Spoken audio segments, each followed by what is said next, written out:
നമസ്കാരം. UPA സർക്കാർ 2005 നടപ്പിലാക്കിയ വിവരാവകാശ നിയമം ഇന്ത്യൻ ജനാധിപത്യത്തിൽ പൗരന് ഭരണകൂടത്തെ നേരിട്ട് ചോദ്യം ചെയ്യാൻ ലഭിച്ച ഏറ്റവും കരുത്തുറ്റ ആയുധമായിരുന്നു. ഭരണകൂടത്തിന്റെ രഹസ്യ സ്വഭാവം തകർത്ത് സുതാര്യത ഉറപ്പാക്കിയ ഈ നിയമം അഴിമതിക്കെതിരെയുള്ള ജനകീയ പോരാട്ടങ്ങൾക്ക് കരുത്ത് പകർന്നു. എന്നാൽ BJP സർക്കാർ അധികാരത്തിൽ വന്നത് മുതൽ ഈ നിയമത്തിന്റെ അന്തസത്ത കശാപ്പ് ചെയ്യാനാണ് ബോധപൂർവം ശ്രമിച്ചുകൊണ്ടേയിരിക്കുന്നത്. വിവരാവകാശ കമ്മീഷന്മാരുടെ സ്വയം ഭരണാധികാരം കവർന്നെടുത്തതും കേന്ദ്രത്തിന് വിധേയരായ ഉദ്യോഗസ്ഥരെ നിയമിച്ചും ഈ നിയമത്തെ നിഷ്ക്രിയമാക്കാൻ BJP നീക്കങ്ങൾ നടത്തിക്കൊണ്ടേയിരിക്കുന്നു. ചോദ്യം ചോദിക്കുന്ന ജനതയെ ഭയപ്പെടുന്ന ഭരണകൂടം ജനങ്ങളുടെ ഈ അവകാശത്തെ ഇല്ലാതാക്കി ജനാധിപത്യത്തെ ഇരുട്ടിലാക്കാൻ ശ്രമിക്കുകയാണ്. എന്താണ് പുതിയ വാർത്ത എന്ന് നമുക്ക് കൃത്യമായിട്ട് തന്നെ മനസ്സിലാക്കാം. ഇന്ത്യൻ ജനാധിപത്യം കണ്ട ഏറ്റവും വിപ്ലവകരമായ നിയമനിർമ്മാണങ്ങളിൽ ഒന്നാണ് 2005 വിവരാവകാശ നിയമം. അധികാരത്തിന്റെ ഇടനാഴിയിൽ ഒളിപ്പിച്ചു വെച്ചിരുന്ന ഫയലുകൾ സാധാരണക്കാരന്റെ മുന്നിൽ തുറന്നു വെക്കാൻ നിർബന്ധിതമാക്കിയ ഈ നിയമം ഭരണകൂടവും ജനങ്ങളും തമ്മിലുള്ള ദൂരം കുറയ്ക്കുന്നതായിരുന്നു. എന്നാൽ ധനമന്ത്രി നിർമ്മല സീതാരാമൻ പാർലമെന്റിൽ അവതരിപ്പിച്ച സാമ്പത്തിക സർവേയിലെ പുതിയ ശുപാർശകൾ ഈ ജനാധിപത്യ കവചത്തെ തകർക്കാനുള്ള ബോധപൂർവമായ ശ്രമമായിട്ട് തന്നെ നമ്മൾ വിലയിരുത്തണം. ഭരണനിർവഹണത്തിലെ രഹസ്യ സ്വഭാവം സംരക്ഷിക്കാൻ എന്ന പേരിൽ വിവരാവകാശ നിയമത്തിൽ ഭേദഗതി വേണമെന്ന നിർദ്ദേശം ജനങ്ങളുടെ അറിയാനുള്ള അവകാശത്തിന് മേലുള്ള കരിനിഴലായി മാത്രമേ കാണാൻ സാധിക്കുകയുള്ളൂ. എന്തിനാണ് BJP സർക്കാർ വിവരാവകാശ നിയമത്തെ ഇത്രയധികം ഭയക്കുന്നത് എന്ന ചോദ്യത്തിനുള്ള ഉത്തരം കഴിഞ്ഞ 10 വർഷത്തെ അവരുടെ ഭരണശൈലിയിൽ വളരെ വ്യക്തവുമാണ്. നരേന്ദ്രമോദി സർക്കാരിന്റെ പല വിവാദപരമായ തീരുമാനങ്ങളിലും സുതാര്യത കുറവാണ് എന്ന വിമർശനം അന്താരാഷ്ട്ര തലത്തിൽ പോലും ഉയർന്നു വന്നിട്ടുണ്ട് എന്ന കാര്യം നമുക്കറിയാവുന്നതാണ്. ഇലക്ട്രൽ ബോണ്ട് പദ്ധതി ഇതിന്റെ ഏറ്റവും നല്ല ഉദാഹരണം തന്നെയാണ്. രാഷ്ട്രീയ പാർട്ടികൾക്ക് ലഭിക്കുന്ന കോടിക്കണക്കിന് രൂപയുടെ ഉറവിടം വെളിപ്പെടുത്തേണ്ടതില്ല എന്ന സർക്കാരിന്റെ വാശി സുപ്രീം കോടതി ഇടപെടുന്നത് വരെ തുടർന്നു പോന്നു.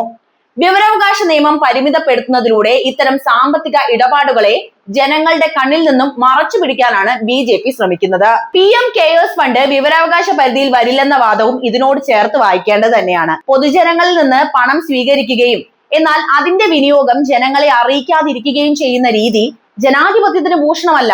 നോട്ട് നിരോധനം നടപ്പിലാക്കിയപ്പോൾ RBIയുടെ നിർദ്ദേശങ്ങൾ എന്തായിരുന്നുവെന്നോ അത് രാജ്യത്തിന്റെ സാമ്പത്തിക വ്യവസ്ഥയെ എങ്ങനെ ബാധിച്ചു എന്നോ ഉള്ള യഥാർത്ഥ വിവരങ്ങൾ പുറത്തു വരാതിരിക്കാൻ സർക്കാർ ആവുന്നത്ര ശ്രമിച്ചിട്ടുണ്ട്.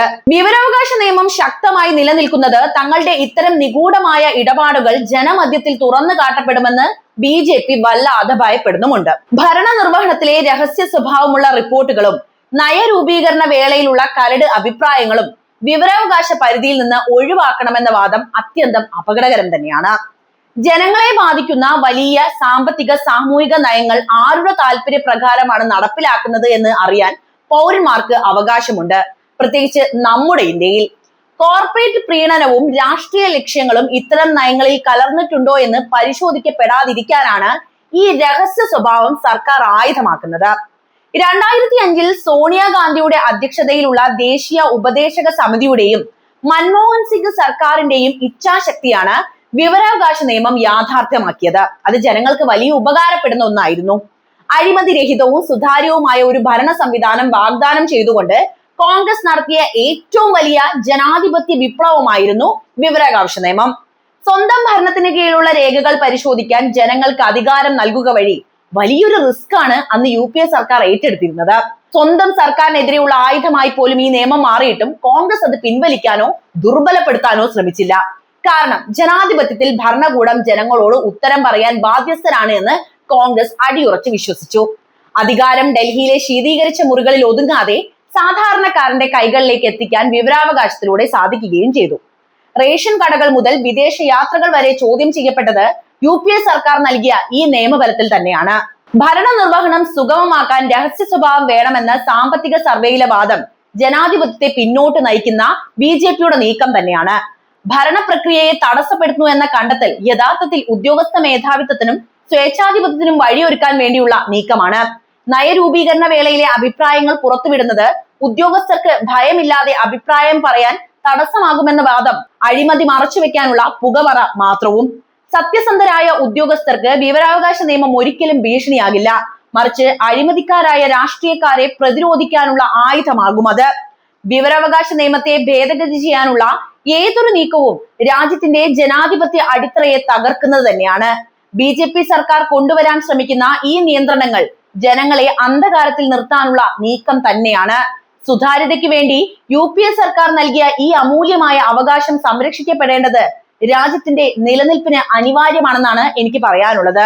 വിവരങ്ങൾ മറച്ചുവെക്കുന്ന സർക്കാർ ജനങ്ങളെ ഭയക്കുന്ന സർക്കാരാണ് എന്ന സത്യം കൂടി ഇതിൽ നമുക്ക് വ്യക്തമാകുന്നുണ്ട്.